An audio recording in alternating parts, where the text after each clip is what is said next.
శ్రీమాత్రే నమ. జయ గురు దత్తాత్రేయ నమ. ఈ వీడియోలో మనం కర్కాటక రాశి వారికి జనవరి నెల మాస ఫలితాలు పరిశీలించినప్పుడు ప్రధానంగా ఈ నెల ప్రారంభంలో 4 గ్రహాలు 6వ స్థానంలో సంచరించడం జరుగుతూ ఉంటుంది.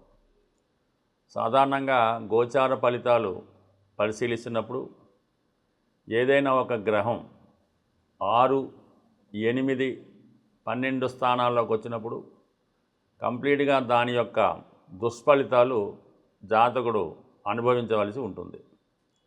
అయితే ఇప్పుడు ప్రధానంగా 6వ స్థానం అన్నది మీకు శత్రు, రోగ, రుణాల వల్ల ఇబ్బందులు కలగజేయడం జరుగుతూ ఉంటుంది. అయితే మనకి అనుకూలమైనట్టు గ్రహాలు 6వ స్థానంలోకి వచ్చినప్పుడు ఇవన్నీ మనకి అనుకూలంగా, మనకి ఫేవర్గా కూడా మార్చుకోవచ్చు.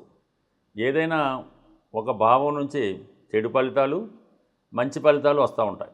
ఉదాహరణకి అష్టమ స్థానం మనకి ఆకస్మిక ప్రమాదాలు, అవమానాలు ఇవ్వడం జరుగుతూ ఉంటుంది. అలాగే మంచి ఆయుష్ కూడా అష్టమ స్థానం నుంచి వస్తుంది. ఆకస్మిక ధనలాభం, ఐశ్వర్యం, అలాగే ఏదన్నా పరిశోధన ద్వారా తెలుసుకునే విషయాలు అష్టమ స్థానం నుంచి రావడం జరుగుతూ ఉంటుంది. సో ఇలాగా ఏదైనా ఒక గ్రహం ఒక భావంలోకి వచ్చినప్పుడు 2 మంచి చెడు ఫలితాలు మనకి రావడం జరుగుతూ ఉంటుంది. ప్రస్తుతం 6వ స్థానంలో 4 గ్రహాల్లో ప్రధానంగా కర్కాటక రాశికి అనుకూల గ్రహం కుజగ్రహం. మరి పంచమ దశమాధిపతిగా యోగకారకుడైనటువంటి కుజుడు 6వ స్థాన సంచారం వల్ల ముఖ్యంగా శత్రువులపై విజయం లభిస్తూ ఉంటుంది.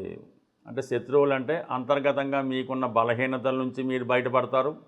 అలాగే ఏదైనా ఆర్థిక సమస్యలు, రుణ సమస్యలు, పోలీస్ స్టేషన్లో గొడవలు, మన మీద ఇష్టపడి ఉన్న కంప్లైంట్ ఇవ్వడం, ఇలాంటి వాటి నుంచి కంప్లీట్గా బయటపడడం జరుగుతూ ఉంటుంది.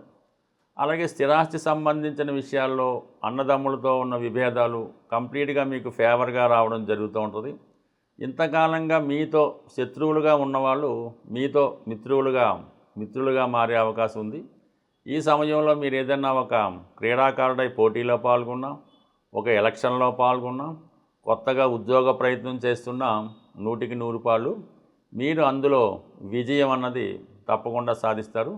దీర్ఘకాలంగా వేధిస్తున్నటువంటి కొన్ని రుణాల నుంచి కూడా మీరు బయటపడడం జరుగుతూ ఉంటుంది. అంటే 6లో ఉన్నటువంటి కుజుడు 12ని చూడటం వల్ల ఏముందంటే ఆటోమేటిక్గా మనకి కొత్తగా కొంత అప్పు చేసి పాత అప్పును తీర్చివేయడం జరుగుతూ ఉంటుంది. లేదంటే మనకి ఏదన్నా ఒక స్థిరాస్తి అమ్మడం వల్ల, పాత బాకీ వసూలవడం వల్ల మీరు మీ యొక్క దీర్ఘకాలిక బాకీలు ఏమైనా తీర్చడం కానీ, కొన్ని బాధ్యతలు అంటే ఎవరికైనా పెళ్లి చేయడం కానీ, వాళ్ళకి ఏమైనా జీవనోపాధి కల్పించడం కానీ, ఈ విధంగా బాధ్యతల నుంచి బయటపడడం జరుగుతూ ఉంటుంది.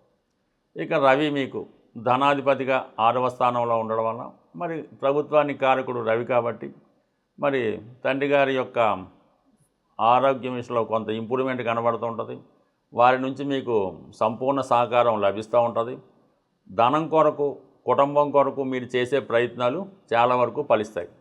నిరుద్యోగులకి చాలా వరకు ఉద్యోగ ప్రయత్నాలు ఫలిస్తాయి. ప్రభుత్వ ఆఫీసుల్లో కానీ, ప్రభుత్వానికి సంబంధించిన వ్యవహారాల్లో చాలా వరకు విజయం రావడం జరుగుతూ ఉంటుంది. అంటే మీలో ఒక కాన్ఫిడెన్స్ పెరుగుతూ ఉంటుంది. దేన్నైనా ఎదుర్కోగలిగే శక్తి మీకు రావడం జరుగుతూ ఉంటుంది. మీ యొక్క స్టామినా చూసి మీకే ఆశ్చర్యం కలుగుతూ ఉంటుంది. ఎందుకంటే అక్కడ ఈ 6వ స్థానంలో రవి ప్లస్ కుజ ఈ 2 గ్రహాలు కలిసినప్పుడు ఏమవుతుందంటే మీలో ఒక విధమైన డామినేటెడ్ నేచర్ ప్రారంభమవుతుంది. దానివల్ల ఆటోమేటిక్గా ఎవరి సహకారం లేకుండానే మీ సమస్యను మీరు పరిష్కరించుకునే ప్రయత్నం జరుగుతూ ఉంటుంది.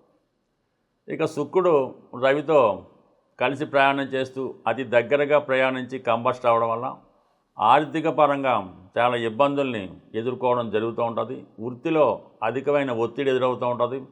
స్త్రీలకి అనారోగ్యపరమైన సమస్యలు ఎదురవుతూ ఉంటాయి. ముఖ్యంగా స్త్రీలతో కానీ, అధికారంలో ఉన్నటువంటి స్త్రీలతో కానీ, మీ యొక్క అత్తవారి బంధువులతో కానీ తీవ్రమైనటువంటి విభేదాలు, విరోధాలు వచ్చే అవకాశం ఉంది.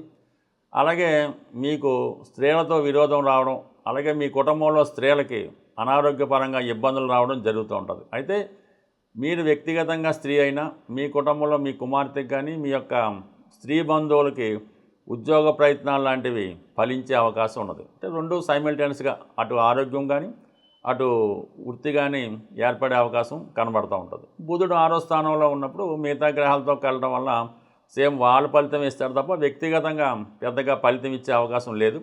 అయితే ఏదన్నా మరి అన్నదమ్ములతో కానీ అక్క చెల్లెలతో కానీ కొన్ని విభేదాలు రావడం జరుగుతూ ఉంటుంది.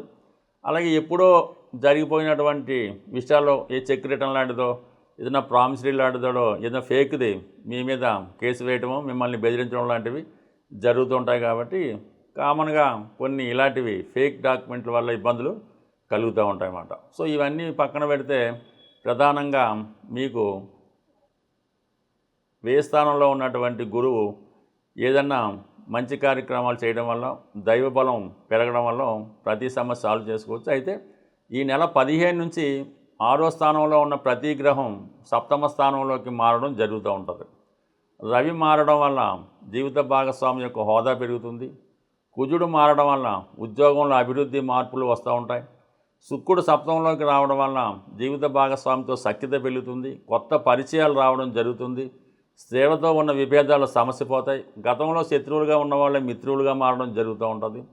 మరి బుధుడు కూడా 7ంలో రావడం వల్ల ఏంటంటే కొత్త స్నేహాలు కొత్త పరిచయాలు ఏర్పడతాయి. కొత్త వ్యాపార అవకాశాలు కూడా రావడం జరుగుతుంటుంది. అంటే మొదటి వారంలో మొదటి 15 రోజులు ఒక విధంగా, 15వ తారీఖు నుంచి ఈ 4 గ్రహాలు మళ్ళీ 7ంలోకి రావడం వల్ల ఆటోమేటిక్గా ప్రతి సమస్య కూడా మీకు అనుకూలంగా మారడం జరుగుతూ ఉంటుంది. బట్ ఏదైనా కర్కాటక రాశి వారు ఈ నెలంతా కూడా కుజ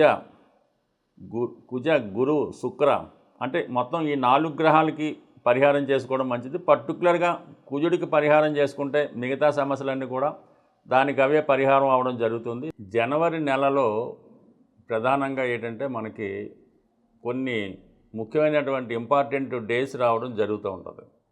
ఆ డేస్లో ఆ విధి విధానంగా ఆ కార్యక్రమాలు పూర్తి చేసుకుంటే జీవితంలో కొన్ని మలుపులు రావడం జరుగుతుంటుంది. ప్రధానంగా మనకి ఈ డిసెంబర్ 30వ తారీఖున మరి ముక్కోటి ఏకాదశి సందర్భంగా ఉత్తర ద్వార దర్శనం అన్నది జరుగుతూ ఉంటుంది.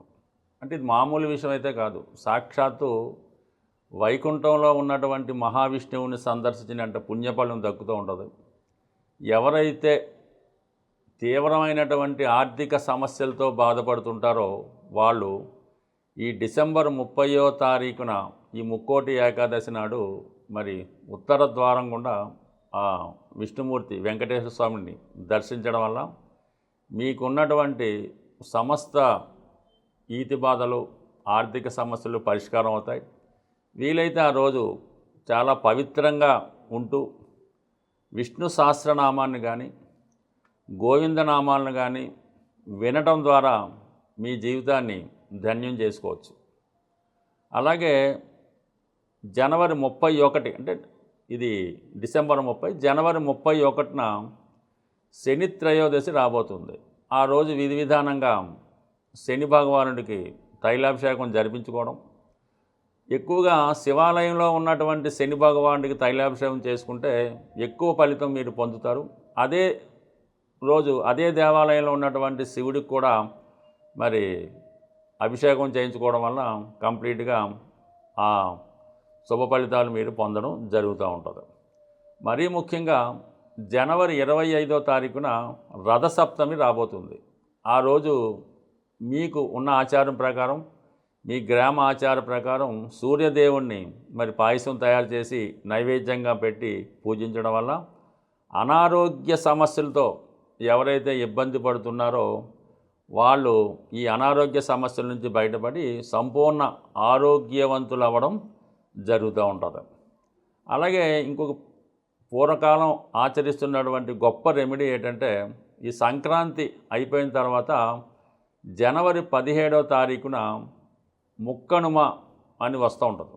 ఆ ముక్కనుమ రోజు ఎవరు ఇల్లు కదలకుండా ఊళ్ళకి వెళ్లకుండా ఇంట్లోనే ఉంటారు. అంటే పూర్వకాలంలో ఎక్కువగా చేస్తూ ఉంటారు. ఆ రోజు ఈ బొమ్మల కొలువు అంటే మీ దగ్గర ఉన్నటువంటి బొమ్మలతో ఒక అలంకారంగా స్టాండ్ లాగా ఈ బొమ్మల కొలువు అన్నది ఏర్పాటు చేయడం జరుగుతూ ఉంటుంది. అందులో రాధాకృష్ణులు శివపార్వతులు అనేక రకాల బొమ్మల్ని ప్రదర్శిస్తూ ఉండేవారు. ఈ బొమ్మల కొలువు మీరు ఏర్పాటు చేయడం వల్ల కానీ ఎవరన్నా ఏర్పాటు చేస్తే ఆ బొమ్మల కొలువు సందర్శించి అక్కడ వాళ్ళు ఇచ్చినటువంటి ఈ వాయునం అది స్వీకరించడం వల్ల 2 ప్రధాన సమస్యలు సాల్వ్ అవుతాయి. ఒకటేంటంటే వివాహం కాని ఆడపిల్లలు ఈ బొమ్మల కొలువు పెట్టినా దర్శించినా తొందరగా వివాహం జరుగుతుంది.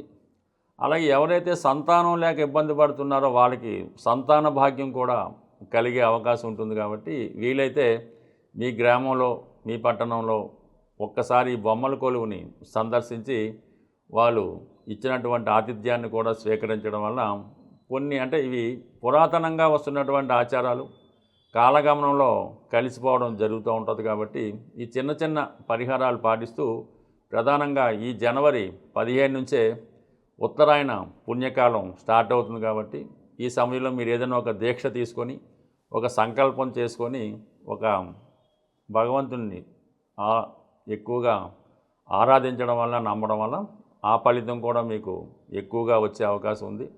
బట్ ఏదైనా ఈ ఆచారాలు వ్యవహారాలు పాటించడం ఏదైనా ఎవరిదైనా ఆంగ్ల సంవత్సరాది కొత్తగా ప్రారంభమవుతుంది. కాబట్టి కొన్ని కొత్త అలవాట్లు చేసుకుంటే జీవితంలో కొన్ని కొత్త మార్పులు రావడానికి అవకాశం ఉంటుంది. స్వస్తి.